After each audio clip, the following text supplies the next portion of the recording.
Meleagro finalizaria o seu projeto poético, se filiando por onde passou a cultura grega, colocando a sua marca como poeta-editor e também a sua marca erótica, né? Se lembrarmos daquela tríade entre Eros, Musa e as Graças.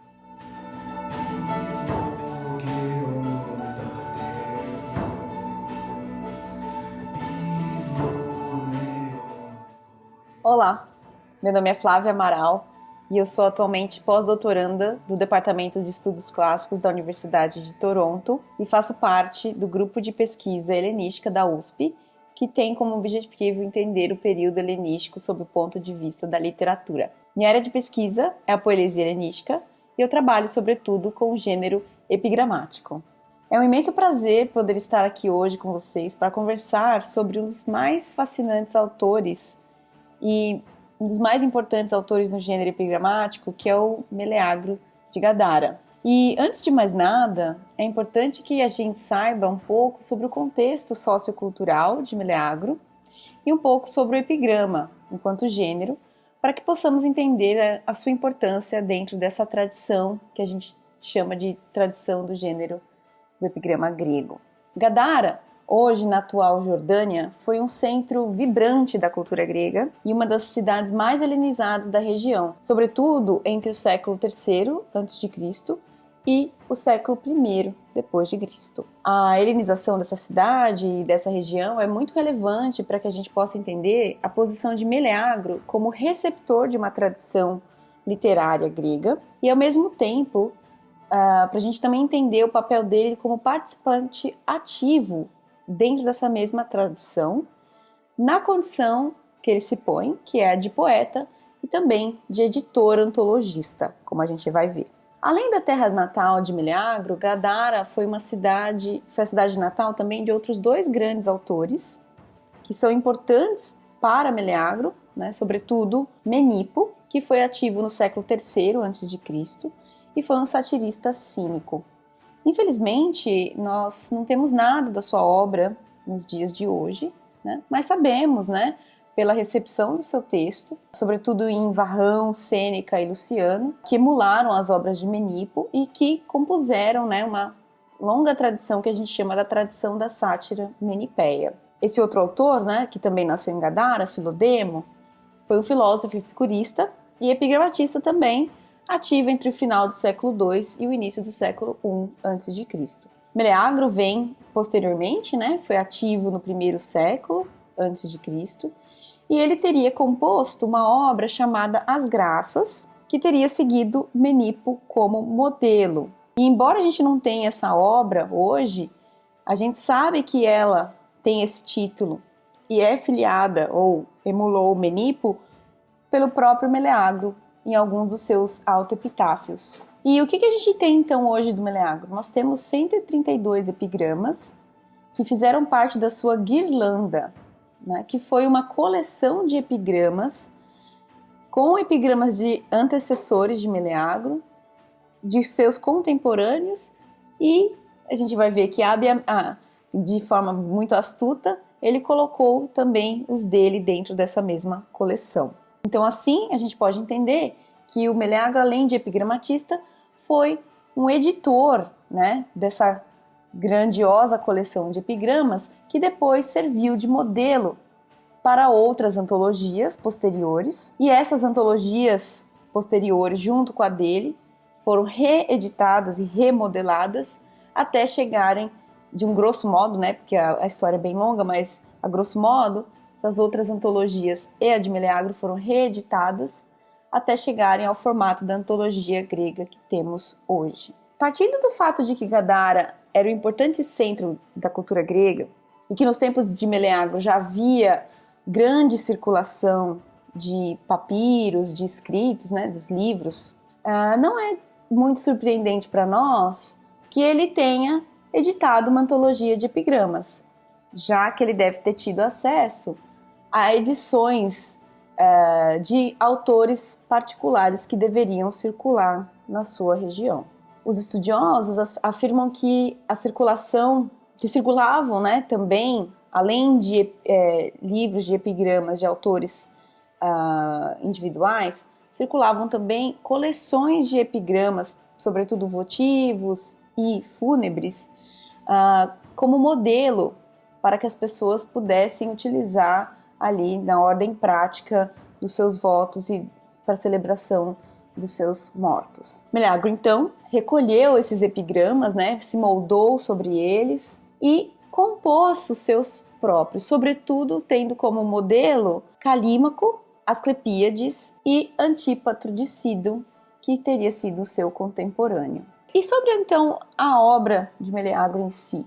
Os comentadores do passado consideravam que os epigramas de Meleagro não eram originais por emularem, né, esses outros autores, né, e por fazer também autoemulações. Então, existem alguns epigramas de Meleagro que ele claramente emula esses autores e emula também a si mesmo. Porém, com os estudos sobre Meleagro e também sobre a organização das antologias que culminaram na antologia grega no século XX, sobretudo os estudos da professora Gutzwiller, atualmente na Universidade de Cincinnati, passamos a ter uma visão diferente sobre a obra de Meleagro por conta do entendimento da sua obra dentro de um projeto poético de imitação e também a sua capacidade de arranjo quando analisamos, né, o projeto da guirlanda. Apesar de a guirlanda ter sido perdida na sua concepção original, né, infelizmente, né, seria maravilhoso ter acesso a essa coleção. Nós, estudiosos, acreditamos que na antologia grega de hoje, nós temos grupos de epigramas, que chamamos como sequências de Meleagros, que teriam sido grupos intactos, que foram passados de edição em edição, ou de reelaboração das outras antologias, como um grupo original. E esses grupos de poemas que teriam sido originais ali da guirlanda dele, nos mostram que esse processo editorial que Meleagro implementa na sua guirlanda tinha sim princípios muito interessantes. Princípios de emulação, manutenção da tradição. A gente também tem que entender que a inserção dele também nesses grupos, né, de epigramas também faz parte de um projeto poético de manutenção da sua obra, da perpetuação da sua obra e da construção, né, do seu ethos poético. Antes da gente entender um pouquinho mais sobre a obra dele, é importante então que a gente tenha em mente essas duas coisas. O fato dele estar inserido dentro de uma cultura grega, em um espaço sírio, o seu acesso, portanto, a coleções anteriores e o seu projeto poético, que a gente consegue também, além de ver dentro desses grupos das sequências de Meleagro, conseguimos ver também esse projeto no seu proêmio, no epigrama final, que teria finalizado a sua guirlanda, e também nos seus 5 autoepitáfios. Ele é o autor que mais escreveu autoepitáfio, além de escrever alguns epitáfios para outros poetas, que também filia esses outros poetas à sua obra. Antes de lermos, então, o exemplo desses autoepitáfios, vamos entender um pouco sobre o gênero epigramático em si. Como a própria etimologia já mostra, epigrama é tudo que nós temos escrito, grama, sobre algo. O epigrama, portanto, é todo o texto escrito sobre uma superfície, que não necessariamente na sua origem era uma superfície como um papiro ou como um códice. A princípio eram registros de cunho muito funcional da cultura material, pois os primeiros epigramas eles eram encontrados em vasos de cerâmica, em lápides funerárias e também em objetos votivos, além, claro, também de estarem presentes em monumentos públicos. No século IV, portanto, antes de Cristo, essa forma de escrita passa a se tornar literária. Na verdade, o epigrama escrito, inscricional, que a gente diz, nunca deixa de existir, mas ganhamos uma vertente literária, e essa vertente literária vai agregar outros temas, como o tema erótico e o tema simposial. Quando Meleagro escreve os seus 5 autoepitáfios, ele se filia à origem inscricional do epigrama, por serem fúnebres, e transforma, ao mesmo tempo, essa subcategoria, trazendo os elementos da sua poética. Um desses autoepitáfios que ilustra bem isso do projeto poético é o epigrama 419 do livro 7, que é o livro dos epigramas funerários da antologia grega, né? Como eu já disse, a maior coleção de epigramas que temos hoje. E esse epigrama diz assim: vai quieto, estrangeiro, pois entre os pios, o velho, o que dorme preso no sono que lhe cabe, é Meleagro, filho de Eucrates, o qual uniu o doce lágrima Eros e as musas com as graças alegres.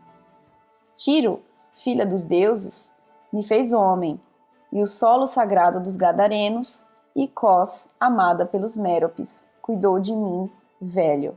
Pois se tu és sírio, Salam. Se tu és fenício, Naidios. E se és grego, Haire. E digas o mesmo. Nesse poema, há elementos essenciais sobre o gênero do epigrama fúnebre, a interpelação do transeunte no primeiro verso, chamado de estrangeiro, do uso das estradas como local para depósito dos mortos, né, para enterramento. Nós temos a filiação do morto, que é muito importante, a sua origem, né, de onde ele nasceu e viveu, e uma saudação.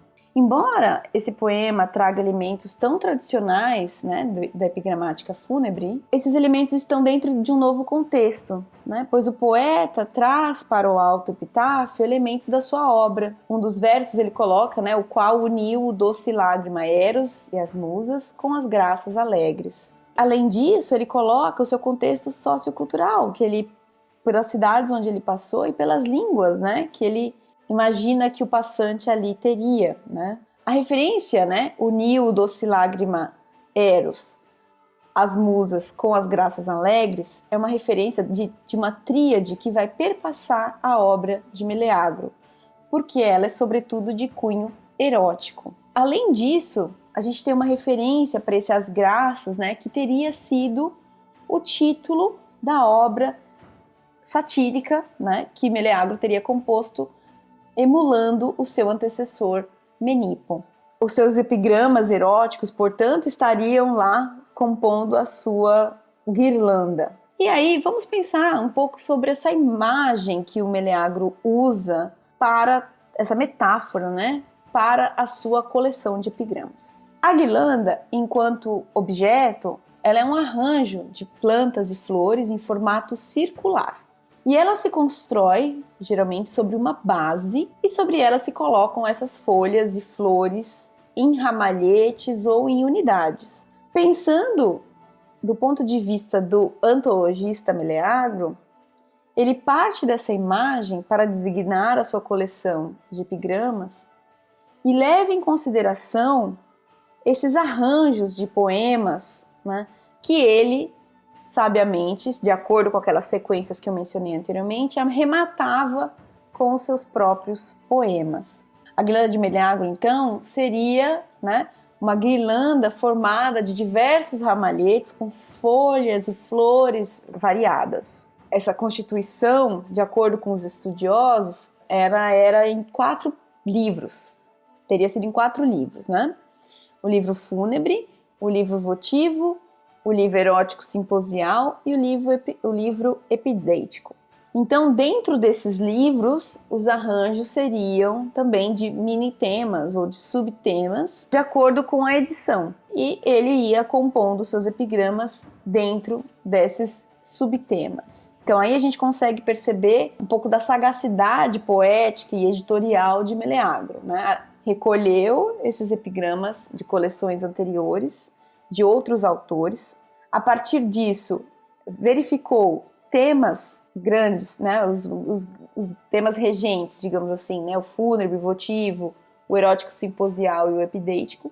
E dentro desses temas soube arranjar poetas que tinham composições semelhantes e a partir desses arranjos compôs os seus também, criando essas sequências que seriam o que eu chamo aqui dos ramalhetes que compuseram ou que compõem a guirlanda. E por quê? Como que nós sabemos, né, que embora a gente não tenha essa coleção, que ela era chamada de guirlanda? Isso aparece no seu proêmio, que é o primeiro poema do livro 4 da antologia grega atual, que é composto pelos outros proêmios das outras coleções, a coleção de Filipe e o ciclo de Agatias. E esse poema que teria aberto, né, esse proêmio que teria aberto a guirlanda, ele é o maior poema do Meleagro, ele é um poema de 58 versos indísticos, elegíacos. Ele é construído em um formato de diálogo assimétrico entre a primeira pessoa que nós assumimos como leitor e a musa. E esse proêmio se abre então com um dístico, supostamente então dito pelo leitor. E ele é assim: Musa amiga, a quem ofereces este canto rico em frutos? Ou quem é o forjador da guirlanda de poetas ínicos? Esse leitor, embora se coloque na condição de não saber quem fez e o que é aquilo a quem aquela obra foi ofertada, reconhece que ela é uma guirlanda de poetas ínicos. Então aqui nós já temos, né, essa imagem que entra para nós circular, né, que vai ser desenvolvida então depois com a fala da musa. Vale notar também aqui o caráter votivo desse dístico que eu acabei de ler para vocês. Pois nós temos uma interpelação desse leitor, que poderia ser um transeunte passando por um objeto votivo no templo, e também há um demonstrativo importante, né, este canto rico em frutos, que remete ao próprio canto mesmo, né, a própria poesia. No dístico seguinte, a musa responde então ao leitor essencialmente o que ele pergunta. Meleagro a perfez, e ao ilustre Díocles elaborou esta graça como recordação. O poema, a resposta estava ali. Porém, ela começa uma catalogação dos poetas na forma... É quase um índice de uma forma diferente, né? Começa essa catalogação de plantas e flores e poetas que estão associados. E aí isso dá um paralelo pra gente, nós podemos ter como um paralelo o catálogo das naus do canto 2 da Odisseia, né? Que a musa narra, né? Ela vai dizer, contar, falar, catalogar todos os povos e guerreiros e naus que participaram da guerra.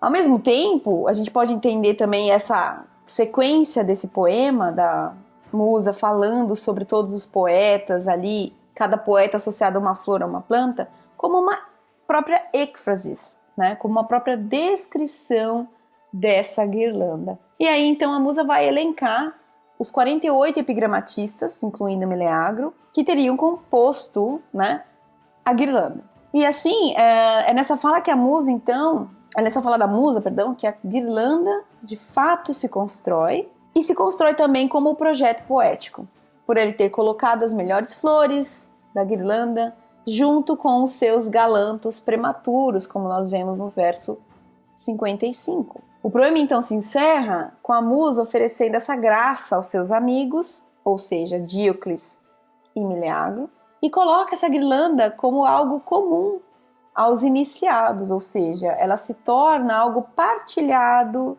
aos conhecedores, apreciadores e compositores de poesia. Então ela diz assim: enquanto aos meus amigos trago esta graça, aos iniciados esta melíssona guirlanda das musas é comum. Esse poema, portanto, se filia à tradição da inspiração da musa, ou da catalogação da musa, mas sob o ponto de vista da elaboração manual da confecção de uma guirlanda floril. Temos aqui então uma musa que admite que o feitor é Meleagro, mas também se coloca como ela sendo a que concede a graça aos dois, ou seja, ela concede a graça a Meleagro, que dá de recordação essa guirlanda para Díocles. Ao se valer então da imagem da guirlanda, o poeta inaugura na prática, e até onde temos notícia, a primeira antologia da antiguidade, não com o termo antologia, que aparece depois, mas na sua concepção mesmo de poemas reunidos propositalmente com uma intenção editorial por trás. A sua obra serviu de modelo para Filipe no século I d.C., e isso ele nominalmente diz no proêmio dele, o Filipe, e considera-se que a sua antologia tenha fundado uma espécie de paradigma do que é a excelência no epigrama grego. Além do proêmio, como parte do seu projeto poético, como eu disse antes, nós temos os autoepitáfios de Meleagro e o epigrama final que teria fechado a antologia dele, né, a Guirlanda, que é o epigrama 257 do livro 12, que eu vou ler para vocês.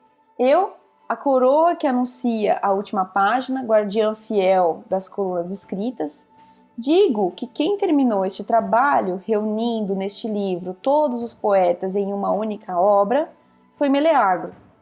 E ele entrelaçou perene guirlanda poética de flores em memória de Díocles.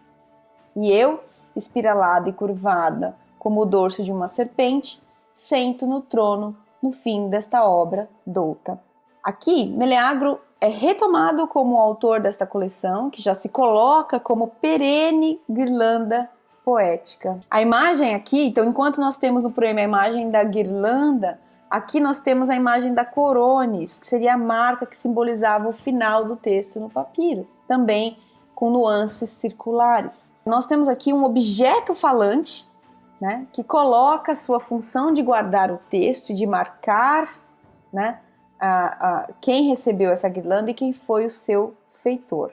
Dessa forma, então, Meleagro finalizaria o seu projeto poético, se filiando por onde passou a cultura grega, colocando a sua marca como poeta-editor e também a sua marca erótica, né? Se lembrarmos daquela tríade entre Eros, Musa e as graças. Para a gente encerrar então essa conversa de hoje sobre esse fantástico autor, vamos retomar um pouquinho, né? Então Meleagro foi ativo no século I, ele é um poeta antologista que escreve em grego dentro de uma cultura helenizada em um contexto sírio. Ele é consciente do seu lugar histórico, cultural e poético, e se filia à tradição ao compor uma antologia de epigramatistas anteriores e contemporâneos, compondo também os seus epigramas em relação direta de emulação com eles e, em algumas vezes, com os seus próprios epigramas. Essa coleção, então, se chama Guirlanda, né, como eu disse para vocês, baseada nessa imagem circular, perfeita, de associação de poetas com plantas e flores. Sua composição foi tão importante que serviu de base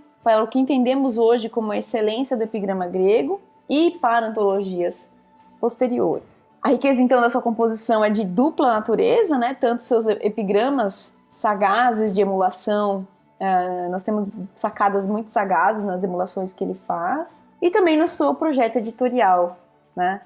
Que a gente pode comprovar com as sequências de Meleagro. Eu espero que eu tenha contribuído e tenha instigado a curiosidade de vocês para lerem um pouco mais sobre esse poeta, sobre o gênero epigramático, que é muito interessante, e nós temos uma fartura de material ainda a ser explorado. Espero que vocês tenham gostado e até o nosso próximo encontro.